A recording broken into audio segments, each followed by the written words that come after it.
Okay guys, so this is going to be my recipe for New Year's cake pops. This is just a recipe I kind of went off from a Wilton recipe for red velvet cake pops, and I'm kind of turning it into my own. So what you're going to need is you're going to need a container of frosting. This is just a 1 pound 16 ounce container. You're not going to use the whole thing, but a thing of frosting, an 18.25 ounce cake mix. I decided to go with this by Duff Goldman Blue Suede. I thought that would be fun. I'm trying to make these look like, you know, the ball that drops on New Year's Eve. Then just something to roll them in. I picked these blue kind of sparkly sprinkles. You're going to need some kind of chocolate to melt and roll them in when they're done. I picked this almond bark, and yeah, I just picked this up at Target.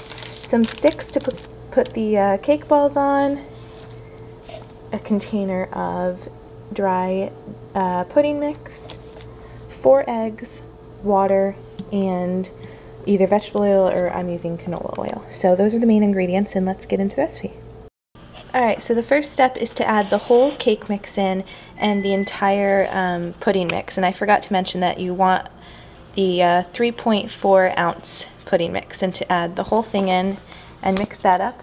And then next you're going to add the water, 1 cup of water and 1/3 cup vegetable oil, and mix that together. Okay, so I just mixed in the 1 cup of water, and now I'm going to add 4 eggs, and I'm pretty sure, yeah, 4 whole eggs.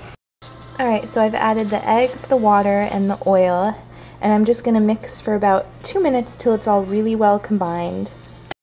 Okay, so now that it's all mixed up, I oiled up a pan. This is the 14 by 10 inch pan, but you can use a 13 by 9 inch pan, and we're just going to pour the cake in, and I have the oven preheated to 350, and we're going to bake it for 30 to 35 minutes.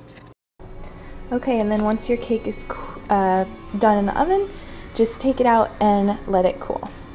Okay, once the cake is cooled, you're going to cut it in half and put half of it into a bowl and just crumble it until there are no big pieces left. Okay, once you have the cake all crumbled, you're going to add half of your frosting in and mix it up. Okay, once you have the cake and the frosting all mixed together, I'm just lining a baking sheet with some parchment paper, and I'm going to roll them into balls and just place them on here. Okay, so I rolled all of my cake into balls, and I managed about 21. It depends, you know, what size, how many you want. And then you want to put them in the fridge and have them cool for at least 2 hours. I'm going to put them in overnight because it's really late, and then we'll finish them up tomorrow.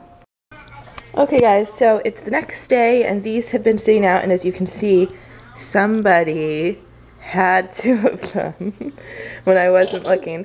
So they're firm now, and now what we're going to do is we're going to take the chocolate and we're going to melt it in the microwave.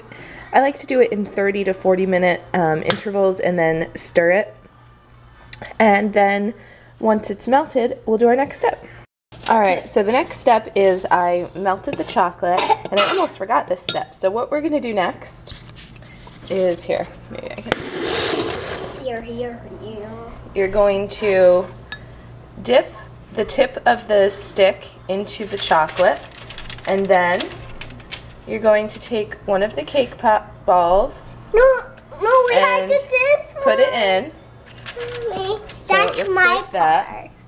And then you're going to set it like this, and you want it to harden a little so the cake pop and the stick kind of stick together.